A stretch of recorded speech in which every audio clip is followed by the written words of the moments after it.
तो मैंने अगर एक ही व्यू से अपने पास रिसेप्शनिस्ट को, यूजर को, स्टाइलिश को ऐड करना हो, तो सिंपल आपके पास एक ही व्यू आ रहा होगा, जिसमें नाम, ईमेल, पासवर्ड, कंफर्म पासवर्ड तो सब में ही है। एक चीज ही आपके पास चेंज हो रही है बार बार, वो क्या है, एक रोल। तो यहाँ पे मैं क्या कर दूंगी, मैं अपने पास यहाँ पर व्यू में ऐड करवा दूंगी एक ड्रॉप डाउन। ठीक है, तो मैं जो है ड्रॉप डाउन ले लेती हूँ, इसी टेम्पलेट का ले लेती हूँ मैं। ठीक है, तो मैं यहाँ पे आती हूँ और आने के बाद यहाँ से हम देख लेते हैं ड्रॉप डाउन किस में है।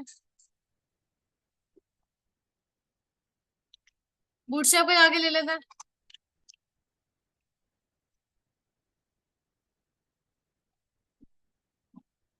ठीक है, तो आप स्क्रॉल डाउन करें और यहाँ आ जाए आप सेलेक्ट में। यहाँ आने के बाद आप इसको कॉपी कर लें। कॉपी करने के बाद अब यहाँ पे आपने क्या करना है, सिंपल,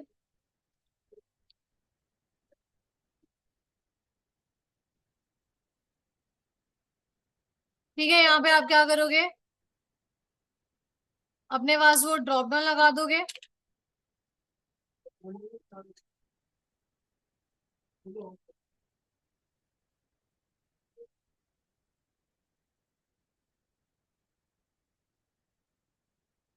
ठीक है, फॉर्म ग्रुप बनाने के बाद मैंने वो सेलेक्ट का टैग लगा दिया। ठीक है, अगर मैं अभी दिखाऊं तो मेरे पास ऐसे ड्रॉप डाउन आ रहा है, ये आ रहा है। ठीक है, तो यहाँ पे लेबल भी दे देता है,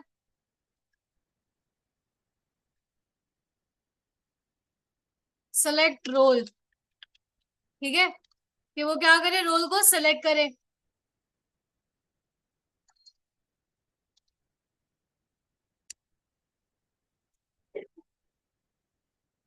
तो मैंने यहाँ पे इसको पास करवा दिया। और रोल मेरे पास कौन कौन से होंगे, एक होगा यूजर, एक होगा मेरे पास रिसेप्शनिस्ट, और एक मेरे पास होगा स्टाइलिस्ट। और यही वैल्यू मुझे डेटाबेस में भिजवानी है, तो मैंने लिख दिया यूजर, रिसेप्शनिस्ट, और तीसरा कौन है, स्टाइलिस्ट। कि डेटाबेस में जो वैल्यूज आए इंसर्ट होते हुए वो ये वैल्यूज जाए। ठीक है, ये करवा दिया। करवाने के बाद सिलेक्ट को मैं क्या दे दूंगी, नेम दे दूंगी, जैसे बाकी सबको दिए। तो मैंने यहाँ कह दिया रोल, डन। बस एडमिन कंट्रोलर में आ जाओ, जहां पे जिस तरह बाकी सब चीजें मंगवाई है इसी तरीके से आप इसको भी पास करवा दो, दैट्स ऑल। तो आपने यहाँ पे क्या पास करवा दिया, रोल। और यहाँ पे भी आपने क्या पास करवा दिया, रोल। बस एक ही व्यू के अंदर आपका ये तीनों काम हो गए।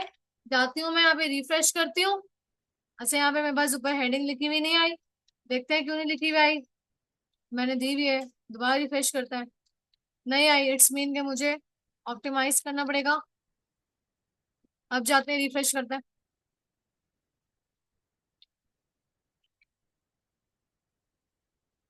तो असल में इस सेलेक्ट के अंदर लेबल आ गया था, इसलिए दोबारा ड्रॉप डाउन करते हैं।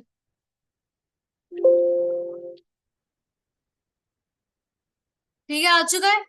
यहाँ पे रोल्स भी आ रहे हैं, यूजर, रिसेप्शन, स्टाइलिश, जो भी ऐड करना चाह रहे हो। मान लो आपने यहाँ पे लिखा, आपने कहा मुताहिर, फिर आपने कहा mutahir@gmail.com।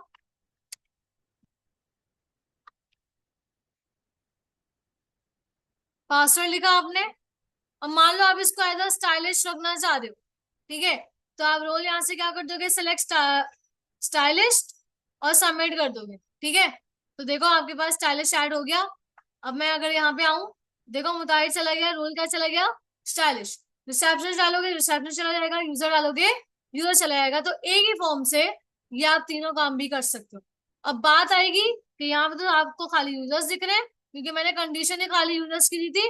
तो अब थोड़ा सा क्राइटेरिया चेंज करते हैं, तमाम रिकॉर्ड को निकाल लेते हैं, वेयर की कंडीशन हटा देते हैं, कि मेरे पास सारा रिकॉर्ड आ जाए। ठीक है, और इसके अलावा मैं एक और चीज बदल दूंगी, कि मैं एडिट का, मैंने अभी तक फॉर्म नहीं बदला, देखो यहाँ पे सारा रिकॉर्ड आ जाएगा। अब साथ में आगे रोल भी मंगवा लेते हैं। तो मेरे यूजर्स वाली फाइल का है, व्यू का है, उसमें आगे एक रोल का कॉलम भी ऐड कर दो। सही है, यहाँ पे रोल का ऐड कर दो।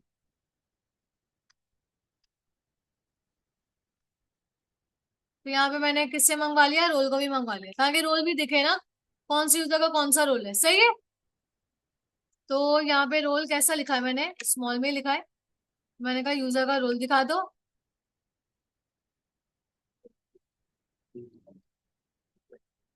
ठीक है, रोल आ गया।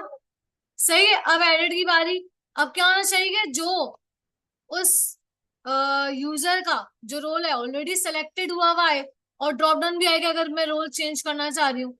मैं मान लो मैंने मुताहिर को स्टाइलिश नहीं रखना था, रिसेप्शनिस्ट रखना था, तो मैं उसको एडिट करने का भी तो ऑप्शन दूंगी ना रोल का। तो मैं क्या करूंगी, एडिट की फाइल में आऊंगी, आने के बाद वही जो मैंने ड्रॉप डाउन क्रिएट में दिया है वही ड्रॉप डाउन में कॉपी करूंगी और एडिट में लगाऊंगी।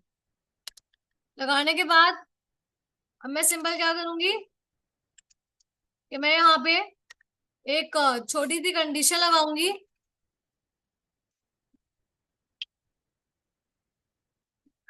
मैंने कहा इफ अगर, बल्कि ये मैं ऑप्शन के अंदर काम करूंगी। मैंने कहा एट द रेट इफ अगर मेरे पास जो वेरिएबल यूजर्स में से जो रोल आया है, अगर वो रोल बराबर है,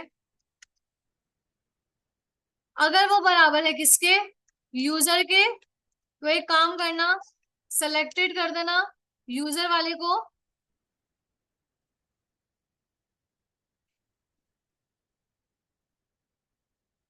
एल्स वरना नल छोड़ देना। ठीक है, मैंने छोटी सी कंडीशन दे दी। मैंने कहा कि अगर मेरे पास यूजर्स का रोल यूजर के बराबर है तो यूजर सेलेक्टेड हो, वरना अदरवाइज नल कर देना। ठीक है, अब यही चीज उठा के मुझे बाकियों को दे देनी है कि अगर रोल रिसेप्शनिस्ट है तो वो रिसेप्शनिस्ट वाले को सिलेक्टेड कर दे, वरना उसको खाली रहने दे, उसको नहीं सेलेक्ट करना। और अगर रोल स्टाइलिश है तो वो स्टाइलिश वाले को सेलेक्ट कर ले, वरना स्टाइलिश वाले को सेलेक्ट नहीं करना। ये मैंने टर्नरी ऑपरेटर का इस्तेमाल किया है। अच्छा, इसने मुझे एज इट इज ये दिखा दिया है।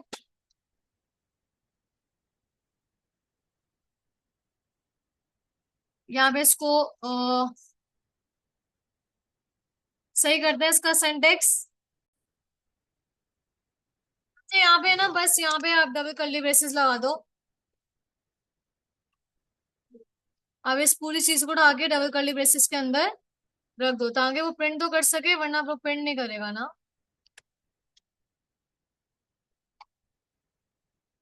सही है, तो आपने तीनों को क्या कर दिया, डबल कर्ली ब्रेसेस में रख दिया।